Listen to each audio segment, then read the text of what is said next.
Allie, I'm Michelle. Thanks for coming to the show. All right, what I've got here is a little knife cutting station.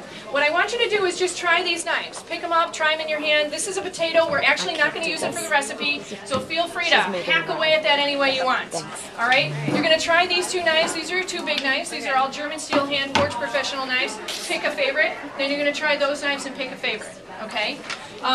These knives, see now, here's the thing. This is what I do at the beginning of my show, all right? People come in, instead of, I don't do the, hi, my name's Michelle, you know, thanks for coming, have you ever been to a paper chop show before? I just pull them over and say, I have this little knife cutting station, all right? So I go through the knives as they're coming in. They do not get a folder from me, they don't get anything from me until they've tried the knives, okay? So this is the way they earn their folder. Now, did you pick a favorite? That was way too fast, Ellie. Way too fast. You like these two? Okay, because do you like to chop? Yeah. Okay. All right, so this is a 7-inch Santoku. This is a 5-inch Santoku. Okay, so I give you a folder. Inside your folder is a piece of paper. I want you to write those two knives at the top of your piece of paper, okay? And now you can go visit with your friends and get something to drink and whatever you like. All right, Jennifer, come on up. You are next in our knife cutting station. All right, now the other thing is, keep going, you try the knives. All right, you get to see how people can use the knives. Some people have no idea how to pick up a knife, all right? Some people like stand back and go, fuck, you know? Some people like have their finger on the spine. Some people do all sorts of stuff. So this is your opportunity to help them and teach them and show them a few things. You guys are all good. What's with you? If they're being dangerous, I correct them. Like if they're doing one of these, then you would correct it. I don't, because they don't know me yet, so they just think I'm a biatch if I do that. Okay, beat. Yeah, right. We're in a Oh, see, I forget. I told you not to do that. Okay, All right, keep doing that. no, I usually do not correct them unless they're being unsafe. I do stand by this, because what I'm talking about is the knives. Now, did you try both of these? Do you have a favorite? I like these two because these feel big and I like smaller, more controllable. Okay. All right, so you feel like that's more comfortable for you? What do you cut your watermelon with? My sister. Seriously? Okay, awesome. Well, here's what I can tell you. That's fine, all right? I do a whole knife skills class.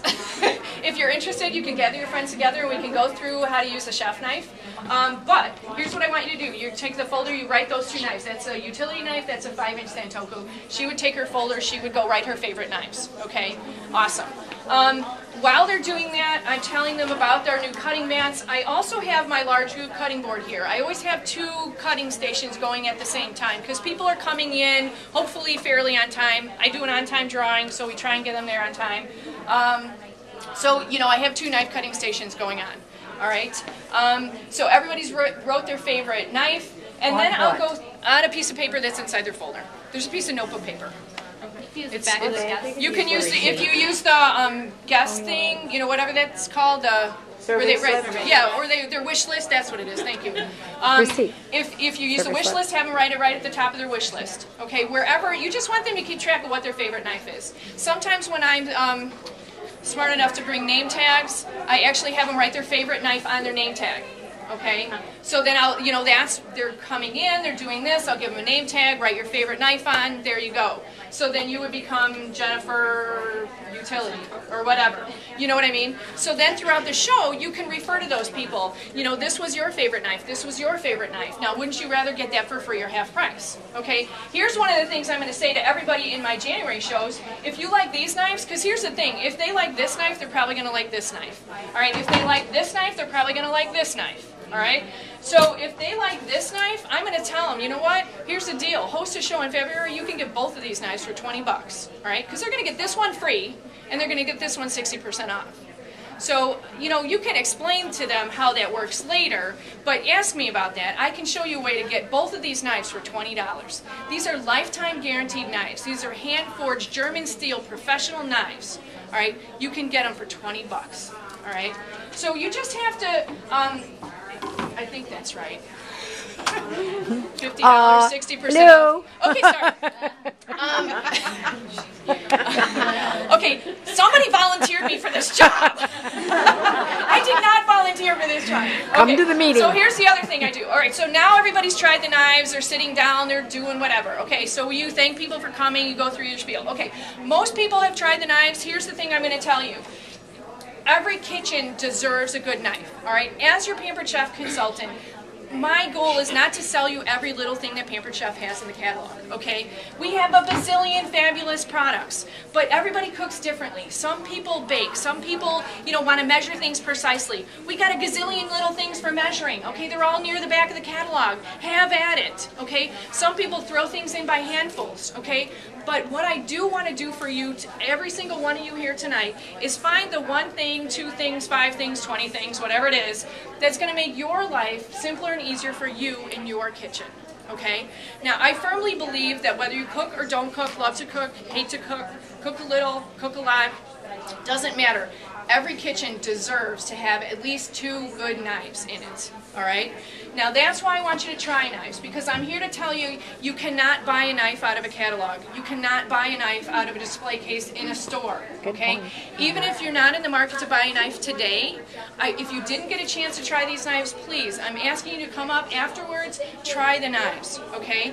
Pick them up in your hand. If you ask any professional chef what knife you should use, they're going to tell you this knife. Let me get behind you.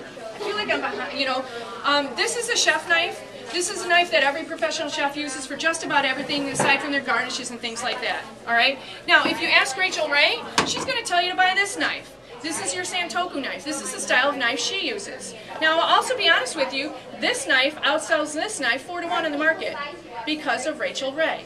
Okay? I'm also going to tell you that it's a total personal preference. You got to get these knives in your hands.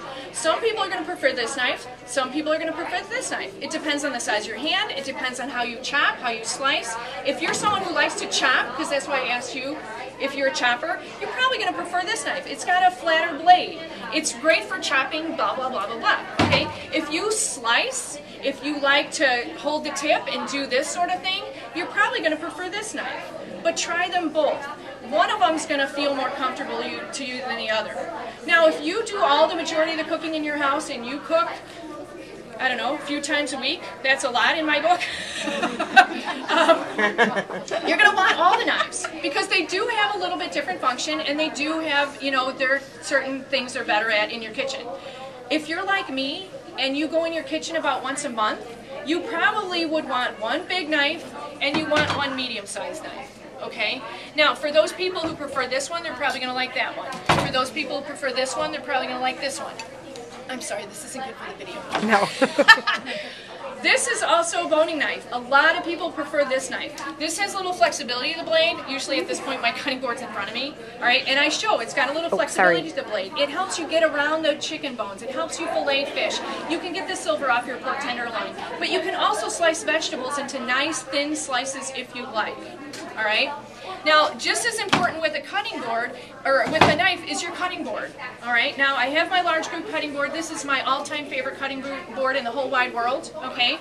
Now, I love this because it has the groove. Now, how many people know how to tell if your cutting board is dulling your knife? Anybody? Do you guys know how to tell if your cutting boards are dulling your knife? No, okay? So you guys don't know, and your customers absolutely don't know, okay? So here's the thing. Here's the 3 criteria in my book for a good cutting board. This is cutting boards according to Michelle Deering and no one else. All right, so it needs to be big enough to give you enough room to work. Because here's the other thing. I see all these people who are cutting on these tiny little cutting boards, all right? And they got all these scraps all over the place and they're trying to cut around it and all this stuff. Get that stuff out of your way. Get a cutting board that's going to give you enough room to work. All right, that's the first thing. Second thing, it has to not dull your knives. You need a cutting board that's not going to ruin your knife. I don't care what knife you have. Obviously, I think everyone deserves to have a couple of good knives, all right? So if you're going to invest in a good knife, you don't want to go home and ruin it on your cutting board, all right?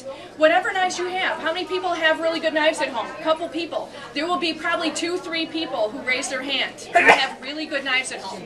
All right, that gives you a really quick thing of your market of who needs a good knife, okay? But even if you have a good knife at home, think about your cutting board.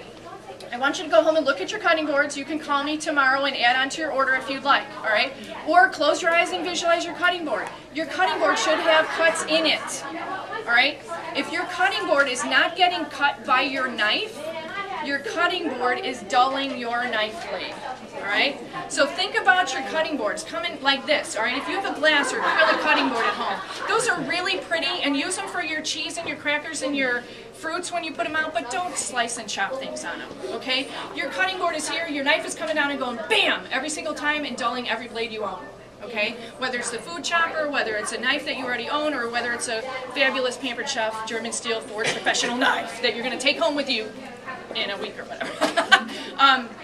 But get yourself a good cutting board, okay? Now, everybody open your catalogs of cutting board pages. Whoever finds it gets a little ticket, blah, blah, blah, blah, blah. Pampered Chef sells 3 different cutting boards. This is my absolute favorite cutting board, all right? I hold up my large groove cutting board, all right? What is this large groove for? What is this well for? Juice. Every single person's going to say juice, okay? And I say right, that once a year when you slice that watermelon open, that juice is going to go right into your well and you're going to love this board. But what you're going to use that board every single time you cut on it, that's where you're going to put the scraps from your chicken. That's where you're going to put the top from your carrots. That's where you're going to put the seeds from your pepper. And I have my little handy scraper. Get that stuff off your cutting surface and into your well. Okay? That well has a lot of value for you every single time you use your board. Alright? It's great for juice, but it's not only for juice. Alright? I can tell you I found too many people who only think that board is for, you know, juice. And they go, well, I don't really need that, because how many times do I, you know? That's my favorite favorite board. And I'm honest with you guys, at least 50% of the people at every single one of my shows orders the large group cutting board. Okay? It's just the greatest board ever. I have a question. Yeah. Did you say if it has cuts in it? Yes, your board needs to have cuts in it. Yeah. Otherwise, you're dulling your blades. Okay? So, back to the beginning. There's only a few things every kitchen needs, all right? Good knives, good cutting boards, your mandolin. Now, how many people know that 65% of the time that you spend in your kitchen is spent on slicing and chopping? Okay? Think about that, you guys. If you can save yourselves 65% of the time that you spend in your kitchen by investing in a good mandolin and our food chopper, which most of you people already own, all right, then you've saved yourself a ton of time in your kitchen. And that's your segue into the mandolin, all right? But it's knives, cutting boards, food chopper, mandolin, pots and pans. Those are the 5 things every kitchen needs. Whether you cook or don't cook, love to cook, hate to cook, whatever, okay? Everything else sort of builds off of that. I do obviously talk about the stones because that's usually featured in the recipe that I'm making. That's the other thing, you guys. Usually I do a recipe like the chicken fajitas or something like that. My guests are cutting up the peppers, they're cutting up the onions. That's all done for me. By the time I start my show, that's all done. They're not watching me slice. Who cares? You know, get those knives in their hands. Let them do the slicing. You know, yes, let them wash their hands. You know what I mean? But, anybody have questions? You said for a good cutting board there were 3 things. Oh, 3 things for a good cutting board. It's got to be big enough to work on, it's got to be easy to clean, and it's got to not dull your knives. Because a lot of people will ask you about bamboo boards. Okay, bamboo boards are great. They don't dull your knives. They usually give you enough room to work, but unless you're the only person in your kitchen who's chopping on them, they're not the easiest things to keep clean. Because you really should bleach them, you should oil them, you know, you got to take care of those. I want something that you throw right in the dishwasher and never look back.